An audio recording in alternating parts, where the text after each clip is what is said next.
Mari kita lanjutkan terkait series Machine Learning Operation part yang kedua. Di sini kita akan membahas 3 hal, yaitu yang pertama adalah Auto EDA dari annotation tool yang sudah saya buat, kemudian Dockerization, dan yang terakhir adalah data versioning. Pertama di sini kita jalankan dulu untuk programnya. Di sini saya menggunakan Docker Compose App untuk menjalankan programnya. Kemudian di sini kita jalankan di browser kita, localhost 7474. Kita tunggu sesaat. Oke. Di sini ketika kita pilih di EDA, nah di sini sudah kita bisa lihat terdapat balance of data. Jadi negatifnya ada berapa, neutralnya ada berapa, dan positifnya ada berapa. Kemudian ada word length distribution.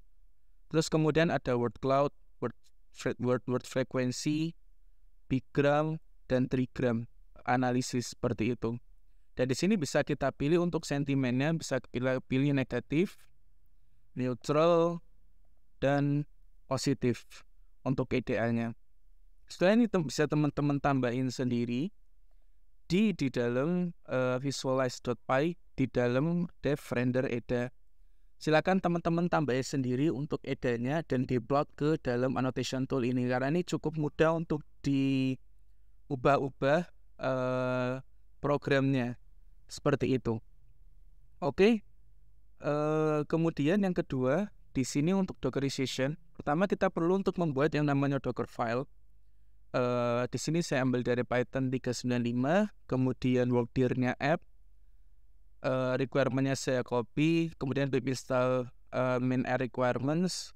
Jangan lupa untuk source-nya jangan ditaruh di dalam requirement, tapi dijalankan di komen yang berbeda supaya bisa menjalankan instalasi PyTorch CPU, supaya untuk menghindari error-error yang tidak diinginkan. Karena pada beberapa kasus akan muncul error seperti there's no libcUDA detected seperti itu.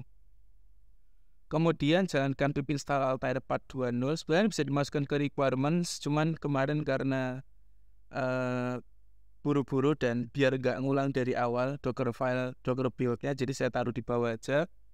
Kemudian copy ini adalah memindahkan keseluruhan data ke dalam image-nya. Kemudian run Python init wake. Kenapa kok run Python init wake?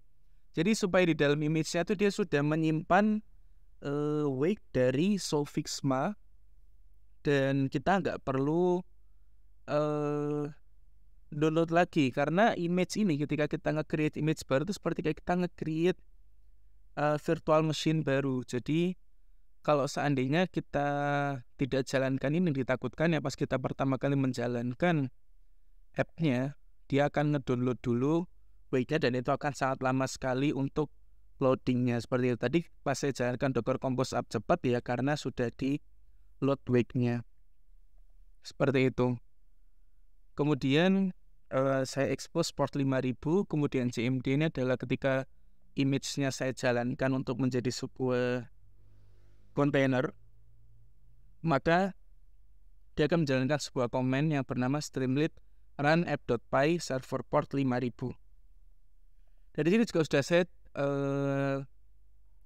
saya siapkan Docker Compose untuk menjalankan si Docker-nya. Jadi cukup tinggal Docker Compose App atau Docker Compose App main D kalau seandainya ingin menjalankan app di background.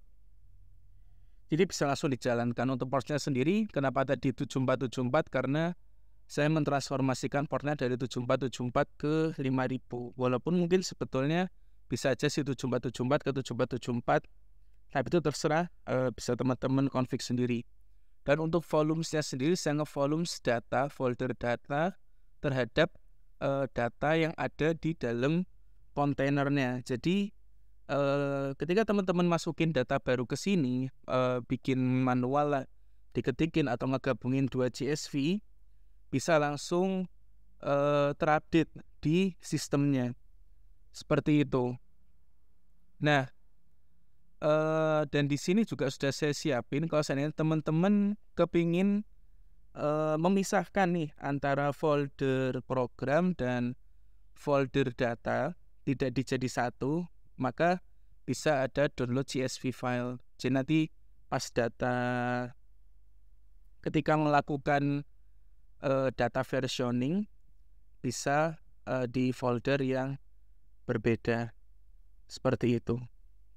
Oke, di sini kita akan mencoba untuk melakukan data versioning. Di sini kita akan mencoba mengupdate data yang ada di dalam folder sentiment analysis. Di sini ada data.csv. Sini kemudian kita akan melakukan data versioning menggunakan Hugging Face Hub seperti itu. Untuk data versioningnya saya menggunakan Hugging Face Hub. Jadi di sini bisa kita buka dulu huggingface.co. Kemudian masuk ke akunnya teman-teman. Nah, di sini teman-teman bisa bikin tambahan baru nih terkait menambah dataset atau nambah model. Nah, di sini datasetnya nanti bisa langsung ditambahkan saja ke dalam Hugging Face Hub-nya. Di sini sudah saya contohkan. Di sini sudah saya tambahkan yaitu sentiment analysis dan sudah ada terkait versioningnya. Seperti di sini sudah saya versioning menggunakan 0.1.0. Sini mau saya coba contohkan. Pertama di sini kita perlu create new dataset.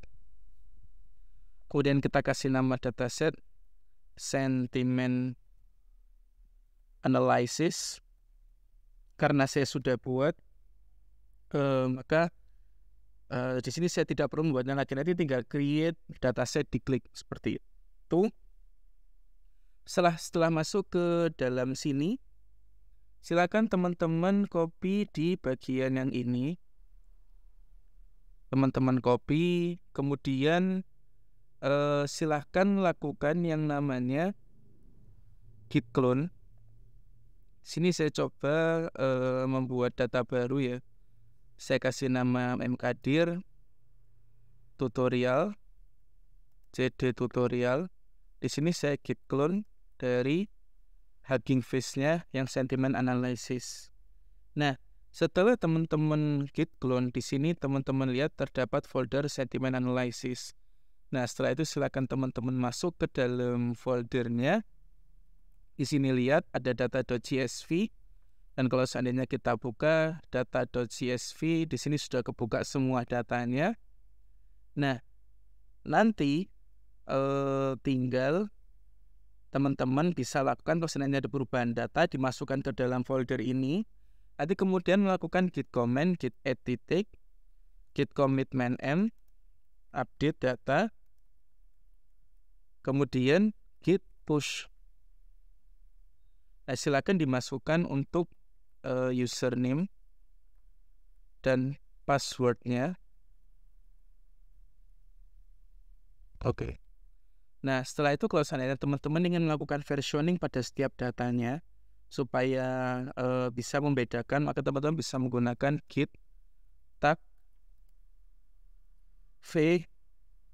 Contoh di sini sudah ada v010 ya. Di sini kita buat v020. Maka git push origin v020. Masukkan lagi username-nya. Kemudian dimasukkan lagi passwordnya, yaitu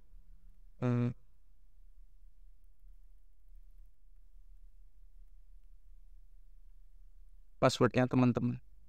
Oke, di sini sudah saya buat baru versinya. Ketika saya restart di sini sudah terlihat bahwa terdapat versi baru di datasetnya. Bahkan teman-teman juga bisa ngelihat di dataset card-nya. Cuman kalau di dataset card ini dia lebih ke yang ada di dalam branch main-nya aja, kayak gitu. Nah, ini terkait data versioning, mungkin itu aja untuk auto EDA, dockerization, sama data versioning. Itu aja, terima kasih dari saya. Assalamualaikum warahmatullahi wabarakatuh.